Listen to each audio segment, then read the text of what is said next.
Vinsmoke Sanji has been chasing chicks and slinging kicks ever since he first began his journey as the fire-bending cook of the Straw Hat Pirates. And although he would become one of the most controversial characters in all of One Piece, if you make it to the very end of this deep dive, I promise you I will prove that not only is Sanji the best written Straw Hat, but he is also their most brutal fighter whenever his moral code is disrespected. This is the complete analysis of what happens to the people that are unlucky enough to find their way onto the demonic cook's bad side, and how Sanji's many victims impacted the entire story of One Piece. Sanji's first victims play a much more important role than most people realize. In the very first chapter of the Barate arc, Sanji beats up a Marine who was on a date with a pretty girl. The Marine lieutenant, aka Full Body, had brought his date to the ocean-going restaurant to impress her, but he had a bad attitude and even tries to lie about finding a bug in his food. Sanji charismatically makes a joke out of Full Body right in front of his lady friend. So in order to get back at Sanji, Full Body does something you must absolutely never do if you value your life. He breaks the table, wasting the entire meal of food. And of course, Sanji beats him senseless. Seeing Sanji in his very first chapter he is introduced beat up a paying customer despite him being a Marine who are typically off limits in the One Piece world because his personal code was disrespected immediately gives you an understanding of who this man is. Sanji is the definition of standing on business. He will die or kill before he breaks his moral code, but that will become more apparent as this video goes on. Like how in the next chapter we see him feed Gin of the Creek Pirates, breaking a golden rule of the restaurant about only feeding paying customers, even if they are near starvation. I mean, when Gin first asked for food and then said he didn't have any money, Patty double-fisted his ass through a table, even with a gun pointed to his head. But yeah, Sanji eventually does feed Gin and then Don Krieg when he shows up with his fleet because of his previously mentioned code. After a series of events and Don Krieg being an overall asshole, Sanji is forced to fight several of the Don Krieg pirates, but he easily takes care of them. But when he faces off against Pearl the Iron Wall, things get a lot more difficult, as this is Sanji's first life and death fight with an opponent of this caliber. Plus, Sanji has this other problem where his legs wasn't strong enough to handle the kickback from his own kick shot. He had more talent than he did strength, so he was taking damage from his own attacks as well as Pearl's. The fight was honestly brutal, and towards the end of it looked like Pearl was definitely gonna win thanks to his strange abilities, but Sanji wouldn't stop getting up. So Pearl asked Sanji, when you know you're about to lose your life, why do you even bother standing up? Sanji replies, so for one moment longer, this place can remain a restaurant, breaking mine, Gen's, and Zeph's heart, while also earning Luffy's respect. After that, Pearl does some heartless trash talk and then assaults Sanji again, making Luffy so mad he gum battle axes apart some of the ship because he can't help because the Krieg pirates are holding Zeph hostage. Basically, in Luffy's mind, even if the Krieg pirates win, if he sinks the ship, they won't have a prize. Now chaos erupts everywhere. Sanji and Luffy are debating about the philosophy of debt owing, and Don Krieg is yelling at the top of his lungs for them to kill Zeph, and then boom, taking advantage of the situation, Pearl attacks Sanji and Luffy with killer intent, but then his seemingly unbreakable armor is shattered to bits by Gin the Goat, shocking everyone. Gin had been watching from the sidelines, and he realized Sanji was gonna keep getting back up until he died. And feeling like he owed Sanji his life, Gin had an epiphany that though he can't bring himself to betray his captain, the least he could do was take on the burden of unaliving Sanji himself. Gin says, quote, I'm sorry, Don Krieg, but after all, we both owe Sanji our lives. I'll send him to the grave with my own hands. Gin then apologizes to Sanji, and then the battle begins. It was incredibly intense, but Sanji could tell that Gin wasn't going all out, and then he makes him take it serious. Unfortunately, this leads to the fight ending with Gin getting the better of Sanji, but seconds before he takes Sanji's life, he starts crying and he screams to Krieg that he can't do it and that Sanji is the first person that's ever showed him kindness and he can't unalive him. This pretty much ends Sanji's involvement in the fights in this arc, because after this, Don Krieg tries to unalive everybody there, including Gin, and this is where Luffy's fight begins. Though Sanji does later save Luffy from drowning, so if you like One Piece, you can thank Sanji that the story didn't end right there. I thought it was important to go into so much detail about the Gin fight, because I think for a character that had so little screen time, he still is one of the better written characters in the series, and definitely has one of the best designs. All of this leads to Sanji officially officially joining the Straw Hat Pirates, and their crew heads towards Kokoyashi Village, Nami's homeland, starting the Arlong Park arc. In chapter 86, titled Chivalry vs. Fishman Karate, Sanji fights Kurobi of the Arlong Pirates underwater, where fishmen are even stronger, while trying to save Luffy. It's a really unfortunate situation. Because he is underwater, there is no longer any power behind his monstrous kicks. Plus, he has to gasp for air because unlike his opponent, he can't breathe underwater. But even though the odds were against him, Sanji managed to get out of the situation alive by attacking Kurobi's gills, breaking free and then racing towards the surface to get some air. And once they are outside of the water, I'm not exaggerating when I say Sanji quite literally kicks his ass. Like for real, Sanji kicks him in the butt. The entire fight only lasted one chapter, with Sanji ending it with a mutton shot that sends him flying through an entire building. And remember, fishmen are naturally 10 times stronger than a normal human, so even at this point, Sanji was already a monster. Following Arlong Park, the Straw Hats arrive at Logtown, and then they head for the Grand Line, running into some serious trouble at the very first island they visit, Whiskey Peak, which has a seemingly welcoming community that is actually a front for bounty hunters and Baroque work agents that work for the Warlord Crocodile. Though Sanji doesn't really have any fights here, these events do create a situation for him whenever we get to Little Garden, as there is some high-ranked Baroque work agents causing trouble. Sanji still doesn't get another major fight,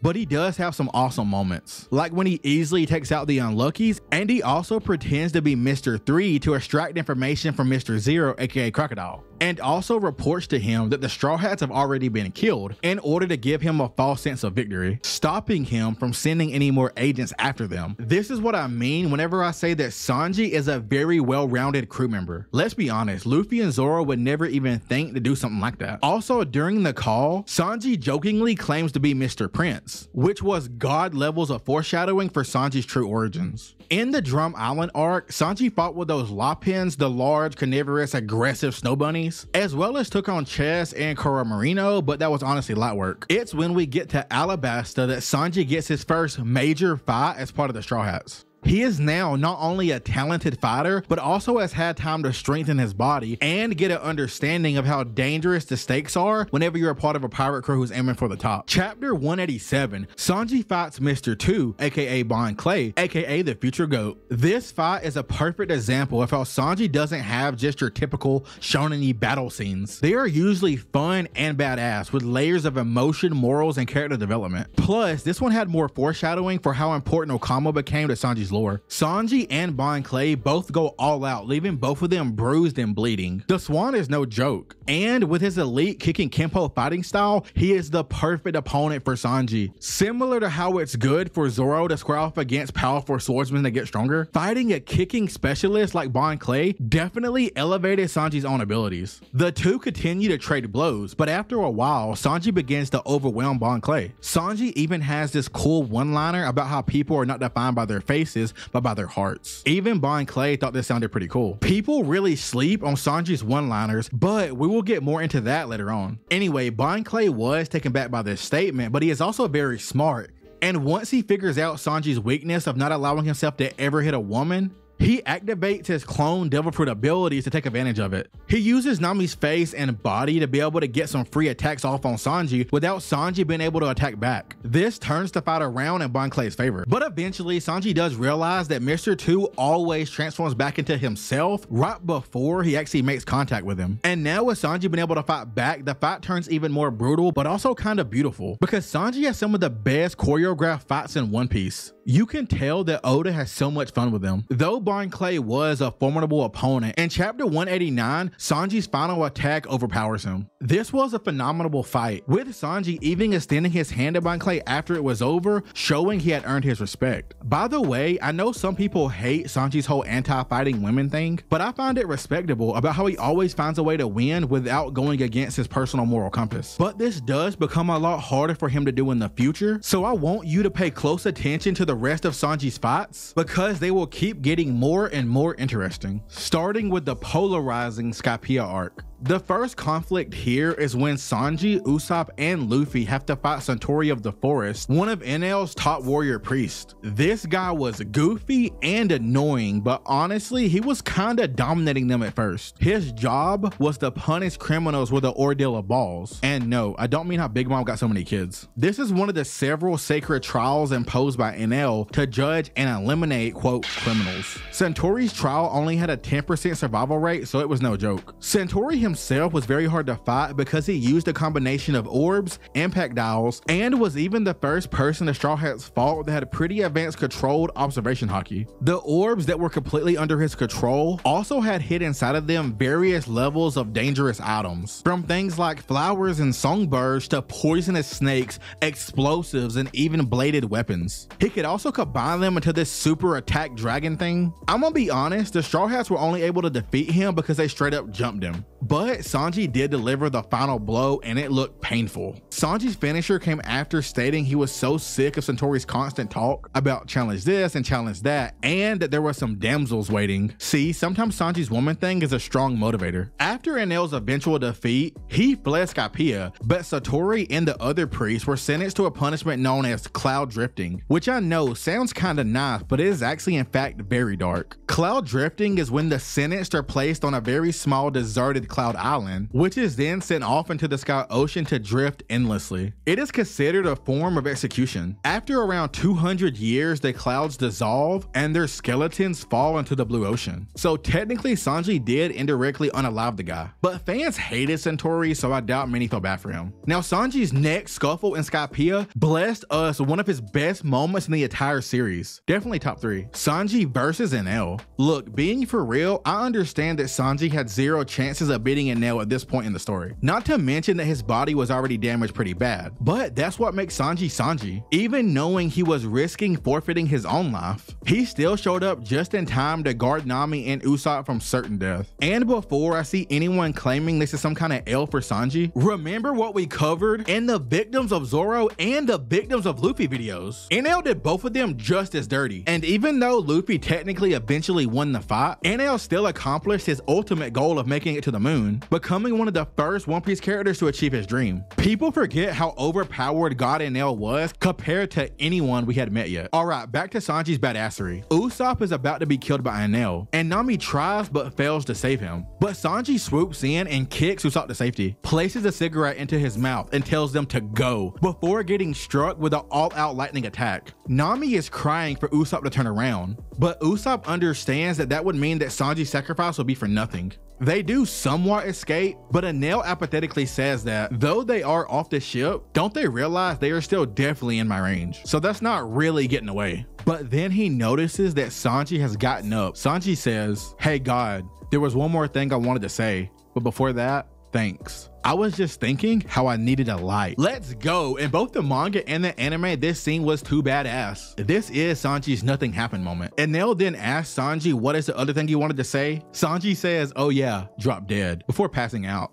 I personally feel he did this just to give Nami and Usopp the time they needed to get out of NL's range. Truly a hero, and why it goes so hard that Sanji is so stubborn. He always accomplishes his goal. And if you want to help me accomplish my own goal of becoming the Pirate King of One Piece YouTube, just like this video and subscribe. The like goal for this video will be 194 likes. Moving on to the Long Ring Loneland Island, we have the bizarre game during the Davy Back fight where Zoro and Sanji team up to go against the groggy monsters. It's a mess because the two of them can just not work together as usual. But once they finally figure it out, at the end of chapter 311, they finish up the fight in just one chapter. The next time they work together though, they would not be so lucky. In chapter 320, the Straw Hats attempt to take on Marine Admiral Akiji. Their joint attack is easily neutralized by their admiral, and he pretty much just has his way with all the Straw Hats. Then in chapter 330, Sanji and the rest of the Straw Hats would rain hell down upon the Frankie crime family for beating up and robbing Usopp. Let's just say they get it back in blood. Sanji's next fight is super underrated. In chapter 369, Sanji fights another fighting cook, Wanzi from CP7, who is all about the noodles, both for cooking and as a weapon. This dude's whole personality infuriates Sanji. Besides his gross way of cooking, he weaponizes food and kitchen utensils. Sanji won't even use his hands when he fights because he respects cooking too much. This dude is like the anti-Sanji. Remember what Sanji did to Full Body for wasting a few plates of food? This guy wastes buffets of food every time he fights. But to be honest, he's a pretty decent fighter with really good offense and defense. That is until Sanji uses kitchen knives and cuts his attacks mid-air, turning them into a pasta platter and then kicking him into submission. Okay, let's take a second to recognize how demonic Sanji was when using knives as a weapon. His speed and movements with them were just insane. He even explained how he made a rule a while back about not using knives to fight because it's disrespectful, but because they were in a kitchen and the guy was using food as a weapon, he made an exception. I think we as a fan base have gotten too used to Sanji only using kicks. We don't talk about how this is just a choice he made, and if he did use his talented hands and speed in combat, he would be even more overpowered. Anyway, this was another poetic fight by Sanji that doesn't get referenced enough. Next in Enies lobby, Sanji has a few more major fights. First, he briefly gets jumped by the CP9 agents on the sea train while trying to save Robin. Then later, he faces off against Khalifa, but as you can imagine, this was a very difficult fight for Sanji, with her being a woman and all. Though he can't bring himself to hurt her, this is one of the few times Sanji actually threatens a woman,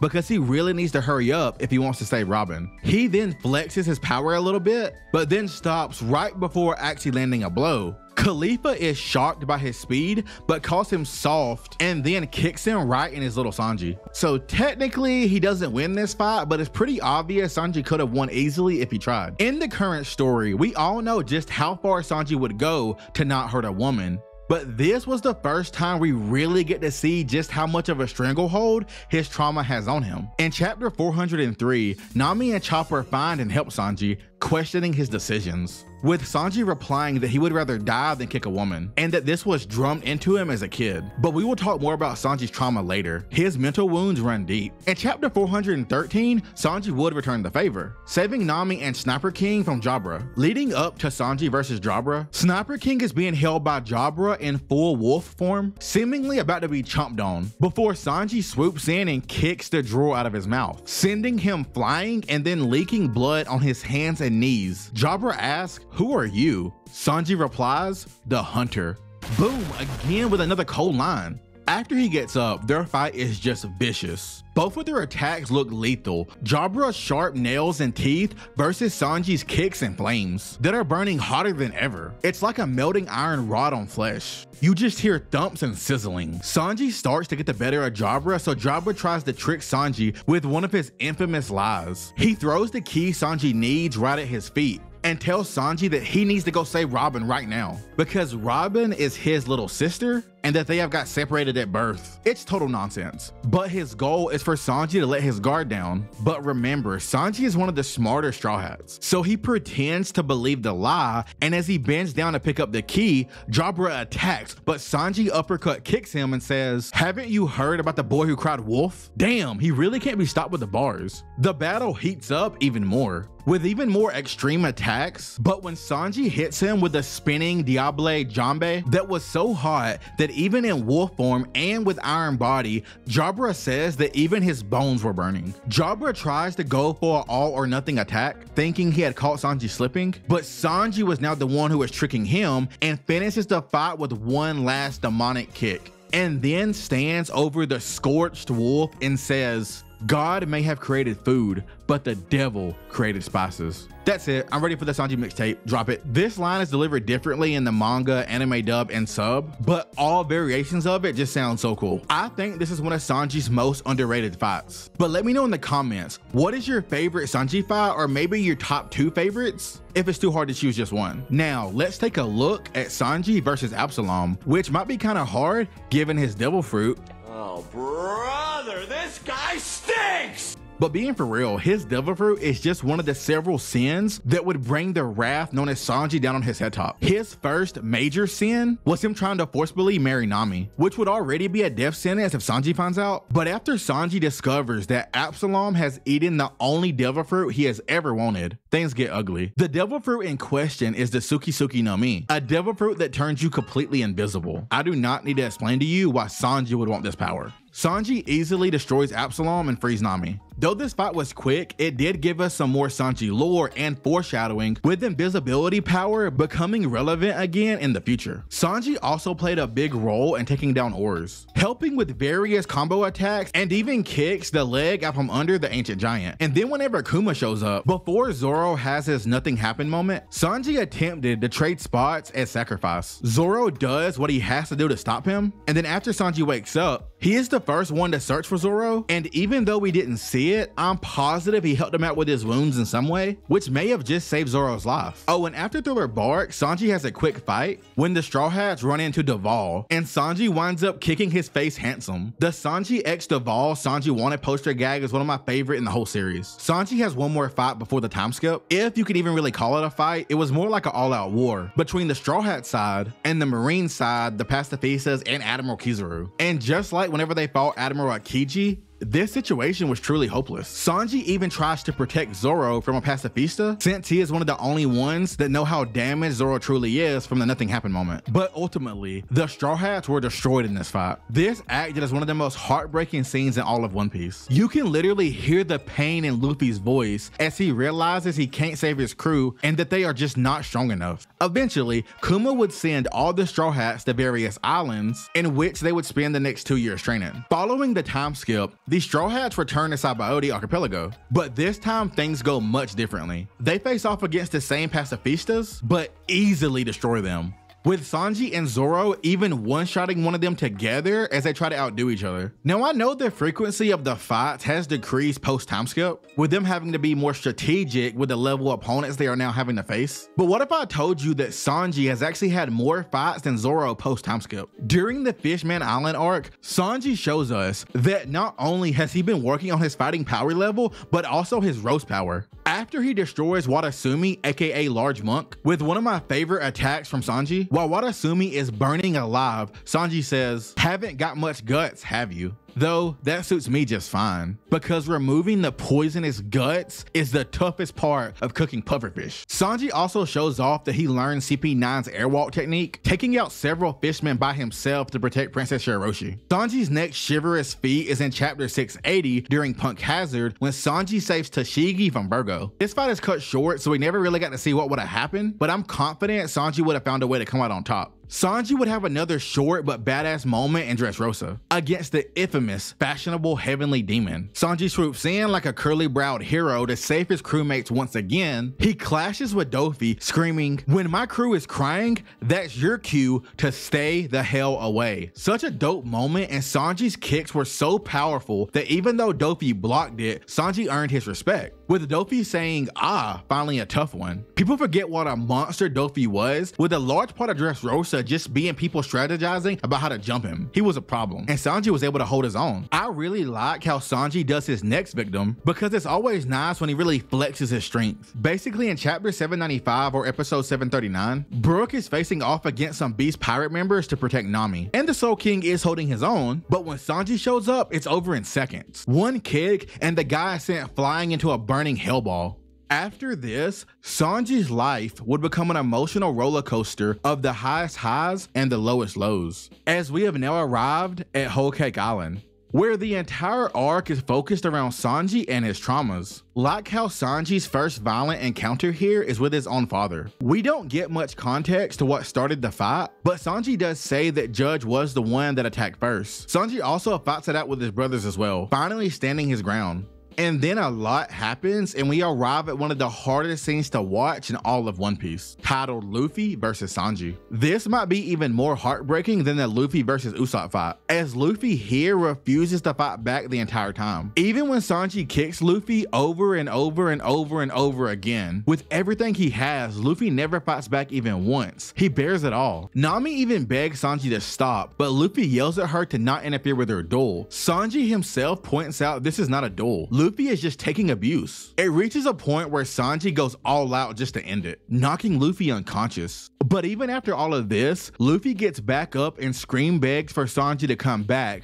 that he knows deep down every time Sanji kicks him, Sanji is the one that is hurting. There was so much emotion in every single moment of this scene. Like, Luffy can't understand or believe that he might actually lose Sanji like this. Nami slaps Sanji by, and as Sanji rides away, he is crying tears down his face as his brothers just laugh at Luffy. Luffy screams at Sanji, "You are the cook for my ship, and I will never eat another bite unless you're the one that cooks it. I will sit here starving, so make sure you come back." We all know how much Luffy values his food, so this was just heartbreaking. Then Luffy drops the emotional bomb that without Sanji, he cannot become the Pirate King, ending one of the best written sequences of events ever written in a story. This fight popularized the question in the One Piece community: what do you think Zoro would do if he found out what Sanji did to Luffy on Whole Cake? Let me know in the comments what you think. Would he understand? Would he make him catch a fade? Or would he attempt to do even worse? Even Nami barely forgave him and said he's out of the crew if he ever does something like this again. After they all get on the same page, Sanji would have some more insane feats before Whole Cake was over. In chapter 886, he jumped in, attacked Oven, and saved Chiffon so fast that nobody even noticed him. A straight goon. This was crazy for scaling Sanji's speed. It looked like instant transmission from Dragon Ball. Another thing he did smoothly was dodge Katakuri's bullet at the wedding, getting around Katakuri's future sight.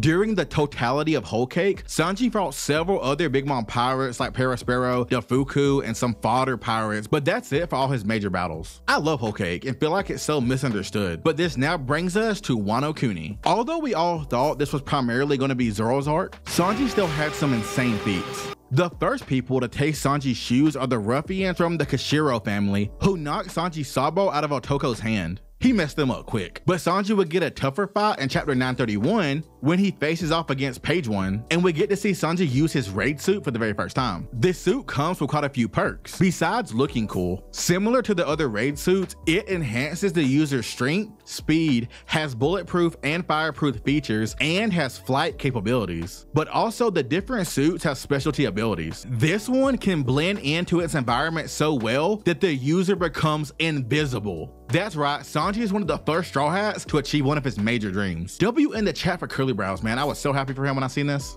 Law, Frankie, and Usopp was mesmerized by the suit. I'm pretty sure even like Hawkins and like maybe X-Drake was also in awe of it. In chapter 944 and 945, we see Sanji clash with X-Drake in the Flower Capital to protect Otoko. At first, the fight looked pretty even. X-Drake even tells Sanji not to confuse him with that weakling Page One, and angers Sanji by referring to him as a Vinsmoke. But then, unfortunately for X-Drake, Sanji hears Hiyori scream from afar, and with his observation haki, or more like his beautiful woman spidey senses, he locks onto her and is flabbergasted about how gorgeous she is, and that she is being attacked. So he immediately goes demon mode, and I'm not joking when I say all it took was like 10 seconds for him to destroy X-Drake. Let me put this into perspective. Sanji dropped the captain of the worst generation in just a few seconds after he decided to actually try. Sanji wasn't even a named supernova, but he just folded one like it was nothing. Put some respect on his name. During the raid of Onigashima, it gets kind of hard to see whose opponent or who because everybody's like switching opponents and like jumping each other. But Sanji still has some of the best standout moments in the entire raid. Like when he clashes with King in chapter 988 after freeing Momo with his invisibility power. But not all fan memorable moments are good ones. Enter Sanji versus Black Maria. I have never seen so much Sanji hate in my entire One Piece simp life than when he was refusing to fight Black Maria. After he was captured, he was literally tortured by her and by her subordinates, but he was still able to stand on his morals, refusing to attack her. Even when it started looking like he was about to lose his life. He was ultimately only saved when he decided to put his faith in Nico Robin. Sanji is able to be who he is and be as strong as he is because he lives his life on his own terms. It's like that famous saying, if you stand for nothing, you'll fall for anything. In this moment, Sanji showed his faith in his crewmate, and Robin delivered, swooping in and pimp slapping Maria. Black Leg Sanji Sanji versus Queen the Plague. Sanji's encounter with Queen starts after Chopper had been holding Queen off the best he could. Queen goes in for the kill on Chopper, but here comes Sanji again, swooping in at the perfect moment to save his friend, and literally carrying Zoro on his back. He hit Queen so hard it sent his head spinning, causing a combo hit on Perospero. He tells Chopper he did good before taking over the fight. During the fight, Oda weaved in a lot of important lore. In chapter 1017, Queen calls Sanji Judge's son. Sanji gets mad as expected, but this leads to them discussing and dropping the name MADS, a illegal scientific research institute led by Dr. Vegapunk. Both Judge and Queen were a part of it back when it was active. The fight keeps getting increasingly intense. Meanwhile, King is looking for Zoro so he can eliminate him before he gets treatment, and Perospero is still trying to kill Sanji with an arrow for not marrying Pudding. Toward the end of chapter 1022, Sanji and Zoro have their most badass simultaneous attack yet, striking King and Queen